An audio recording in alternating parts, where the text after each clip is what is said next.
Hi friends, welcome back to JNTU updates.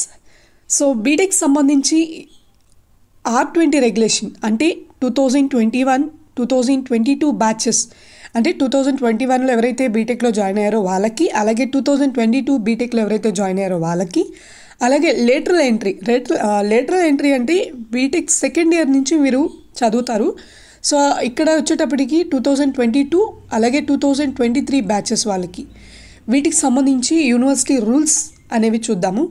అసలు ఇప్పటి వరకు ఎలాంటి రూల్స్ అయితే లేవు, బట్ ప్రజెంట్ అయితే ఈ రూల్స్ అనేవి మీకు ఉన్నాయి. సో ఈ రూల్స్ అండ్ రెగ్యులేషన్స్ మీకు ఉన్నాయా లేవా అనేది ఈ వీడియోలో నేను చెప్పిన రూల్స్ చూడండి ఒకసారి. ఇది మనకైతే యూనివర్సిటీ అఫీషియల్గా రిలీజ్ చేసిన రూల్సే, మనం ఎవరం పెట్టుకున్నది కాదు, మీ కాలేజ్ వాళ్ళు పెట్టింది కాదు. సో యూనివర్సిటీ రిలీజ్ చేస్తుంది, అది ఏఐసిటి గైడ్లైన్స్తో. సో దాన్ని బేస్ చేసుకొని ప్రతి కాలేజ్లో ఇలాంటివి రూల్స్ అండ్ రెగ్యులేషన్స్ ఫాలో అవ్వాలి. నేను చెప్పే పాయింట్స్ మీ కాలేజ్లో ఫాలో అయ్యారో లేదో అనేది మీరు వీడియో మొత్తం చూసిన తర్వాత కామెంట్ సెక్షన్లోకి వచ్చి కామెంట్ చేయండి, ఓకే. సో ఫస్ట్ పాయింట్ వచ్చేటప్పటికి, మీకు యూనివర్సల్ హ్యూమన్ వాల్యూ అనే ఒక కోర్స్ మీ సెమిస్టర్స్లో జరుగుంటుంది. ఇది మామూలుగా నాన్ క్రెడిట్స్, అంటే దీనికి క్రెడిట్స్ లేకుండా పెట్టింది ఫస్ట్. తర్వాత వచ్చేటప్పటికి దీనికి ముందైతే క్రెడిట్స్ లేవు, కానీ ప్రస్తుతానికైతే దీనికి మేము క్రెడిట్స్ మెన్షన్ చేస్తున్నాము. సో ఇది ఖచ్చితంగా ప్రతి ఒక్క స్టూడెంట్ పాస్ అవ్వాల్సిందే అండ్ దీనికి క్రెడిట్స్ గెయిన్ అవ్వాల్సిందే అని చెప్పి యూనివర్సిటీ ఫస్ట్ పాయింట్ పెట్టడం జరిగింది. ఇక్కడ వచ్చేటప్పటికి ఇది 3 క్రెడిట్స్ని క్యారీ చేస్తుంది అండ్ కంపల్సరీ ప్రతి యూజీ అంటే అండర్ గ్రాడ్యుయేషన్ ప్రతి ఇంజనీర్ అలాగే టెక్నాలజీస్ వాళ్ళు ఖచ్చితంగా ఇది ఫాలో అవ్వాల్సిందే. అండ్ ఇక్కడ వచ్చేటప్పటికి మనకి మామూలుగా 160 క్రెడిట్స్ ఉంటుంది total 4 years of BTech. So మీకు ఒక 3 క్రెడిట్స్ యాడ్ చేయడం జరిగింది, అంటే మొత్తం 163 క్రెడిట్స్తో మీ యొక్క గ్రాడ్యుయేషన్ అనేది కంప్లీట్ చేయాల్సి ఉంటుంది. అలాగే లేటరల్ ఎంట్రీ అయితే, ఎవరైతే లేటరల్ ఎంట్రీ అంటే బీటెక్ సెకండ్ ఇయర్లో జాయిన్ అయి ఉంటారు, సో వీళ్ళు 3 years చదువుతారు, second third final year. So వీళ్ళకి వచ్చేటప్పటికి 121 క్రెడిట్స్ ఉండేది మామూలుగా, బట్ ఇప్పుడు ఇంకో 3 క్రెడిట్స్ యాడ్ చేయడం వల్ల మొత్తం 124 క్రెడిట్స్లో మీరు మీ డిగ్రీని కంప్లీట్ చేయాల్సి ఉంటుంది, ఓకే. రెగ్యులర్ అయితే 163 క్రెడిట్స్, అలాగే లేటరల్ ఎంట్రీ అయితే 124 క్రెడిట్స్తో కంప్లీట్ చేస్తే మీకు సర్టిఫికేట్ అనేది ఇస్తారు. అండ్ ఇంకొక సబ్జెక్ట్ వచ్చేటప్పటికి ఎన్విరాన్మెంటల్ సైన్స్, ఇది కూడా నాన్ క్రెడిట్స్ కింద మెన్షన్ చేయడం జరిగింది, బట్ ఇది కూడా మ్యాండేటరీ అని చెప్పి మనకి ఇది వచ్చేటప్పటికి 5th సెమిస్టర్లో మీకు ఈ ఎన్విరాన్మెంటల్ సైన్స్ అనేది ఉంటుంది అని చెప్పి యూనివర్సిటీ అయితే మెన్షన్ చేశారు. అండ్ యూనివర్సల్ హ్యూమన్ వాల్యూస్ వచ్చేప్పటికి 3rd సెమ్లో అంట.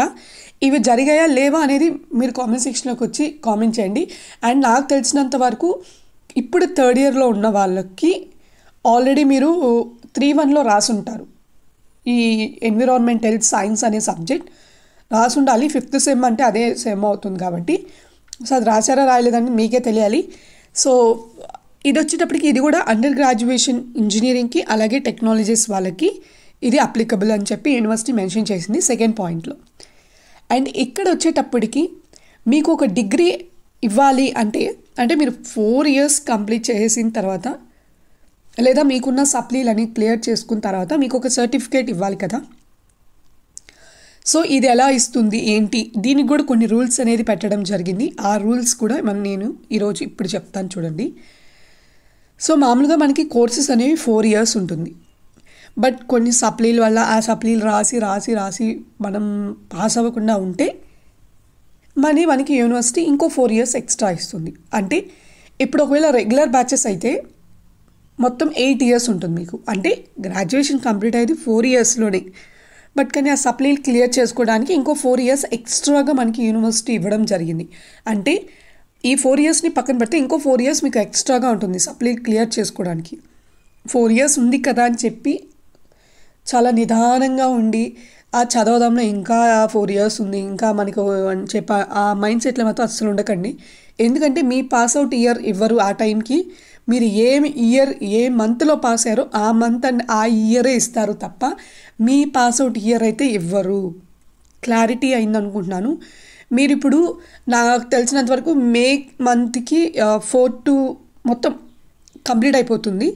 సో మీకు ఒకవేళ సప్లీలు ఉన్నాయి, సప్లీలు ఒకవేళ నువ్వు ఈ మంత్ డిసెంబర్కి రాసుకున్నావు, ఫర్ ఎగ్జాంపుల్ చెప్పాను, డిసెంబర్ అని కాదు, డిసెంబర్లో రాసావు, నీకు ఆ డిసెంబర్ మంత్ అండ్ ఆ యొక్క ఐ మీన్ ఈ ఇయరే వస్తుంది, బట్ మంత్ మారిపోతుంది. ఒకవేళ 2025లో నువ్వు పాస్ అయ్యేవనుకో 2025 ఆ మంతే ఇస్తారు, కానీ మీరు పాస్ అయిన మే మంత్ 2024 అని ఇవ్వరు. అది గుర్తుపెట్టుకొని మీరు ప్రిపేర్ అవ్వాలి. సప్లీలు ఉన్న వాళ్ళు భయపెట్టడం కాదు, అది ఉన్నదే రూలు, మనం ఏం చేయలేము. అండ్ ఒకవేళ మీకు కోర్స్ అయిన తర్వాత 4 years మళ్ళీ మీకు ఎక్స్ట్రా 4 years ఉంటుంది. అంటే బీటెక్ 4 years మళ్ళీ సప్లీలు అవి క్లియర్ చేసుకోవడానికి ఇంకో 4 years ఇచ్చారనుకో, ఈ 4 years లోపలే అంటే మొత్తం టోటల్ 8 years లోపల కానీ మీరు కంప్లీట్ చేసుకోకుండా కానీ ఉంటే మీ క్రెడిట్స్ ఐ మీన్ మీ టోటల్ బీటెక్ సర్టిఫికేట్ అనేది క్యాన్సిల్ చేస్తాము అని చెప్పి యూనివర్సిటీ మెయిన్ పాయింట్స్లో మనకి ఇది ఇవ్వడం జరిగింది. ఎప్పుడైతే degree award I mean degree ఇచ్చేయడానికి మనకి ఈ మెయిన్ పాయింట్ అనేది మెయిన్ రీజన్.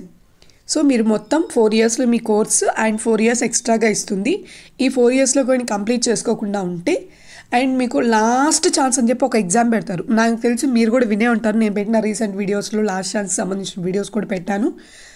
సో ఆ లాస్ట్ ఛాన్స్ అనే దాంట్లో కానీ మీరు పాస్ కాకుండా ఉంటే మీ సర్టిఫికేట్ అనేది క్యాన్సిల్ అవుతుంది.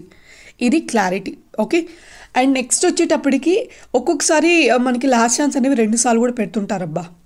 అదేదో లక్ అనుకోవాలి, బట్ అది ష్యూర్గా ఉంటుందని మాత్రం గ్యారంటీ లేదు. అండ్ నెక్స్ట్ వచ్చేటప్పటికి మీ బీటెక్ కోర్స్ ఏవైతే ఉన్నాయో ఆ కోర్సులతో పాటు ఆ కోర్సెస్తోనే మీరు ఎన్పిటిఎల్ కోర్సెస్ అంటే మైనర్ అండ్ హానర్ అనే కోర్సెస్ కూడా, అంటే దాన్ని మీరు ఏమంటారంటే ఎన్పిటిఎల్ కోర్సెస్ అంటారు. సో మీ బీటెక్ కోర్స్ కంప్లీట్ చేసే టైంలోనే ఈ ఎన్పిటిఎల్ కోర్స్ అనేది కూడా ఖచ్చితంగా పాస్ అవ్వాలి. ఇవి పాస్ అయితేనే మీకు డిగ్రీ ఇస్తుంది, ఓకేనా. ఎన్పిటిఎల్ కోర్స్ ఖచ్చితంగా పాస్ అవ్వాలి. అండ్ 4 yearsలోనో 8 yearsలోనో మీ యొక్క సప్లీస్ అనేవి క్లియర్ అవ్వాలి. అవితేనే మీరు బీటెక్ కంప్లీట్ చేసినట్టు యూనివర్సిటీ సర్టిఫికేట్స్ అనేది ఇస్తుంది. ఇక్కడ బీటెక్లో వచ్చేటప్పటికి professional certificate, CMM and original degree, TC ఇవన్నీ తీసుకుంటేనే మనం వాడి నుంచి బయటకు వచ్చినట్టు, ఓకే. నాకు తెలిసినంత వరకు ఈ వీడియో మీ రూల్స్ అండ్ రెగ్యులేషన్స్ క్లారిటీ ఉన్నాయనుకుంటున్నాను. ఈ 2 exams universal human values and environmental సైన్స్కి సంబంధించి మీకు క్రెడిట్స్ ఉన్నాయని చెప్పారా లేదా, అలాగే ఇవి 2 సబ్జెక్ట్స్ మీరు సెమిస్టర్లో రాసారా లేదా అనేది కామెంట్ సెక్షన్లోకి వచ్చి కామెంట్ చేయండి. అండ్ సప్లీలు ఉన్న వాళ్ళు కొంచెం జాగ్రత్తగా ప్రిపేర్ అవ్వండి. I wish you all the best. And ఈ వీడియో కానీ మీకు నచ్చినట్లయితే వీడియోని లైక్ చేసి షేర్ చేయండి, కామెంట్ చేయండి మీకు నేను అడిగిన క్వశ్చన్స్ మీద. And thank you so much for watching JN2 Updates. Keep supporting for JN2 Updates.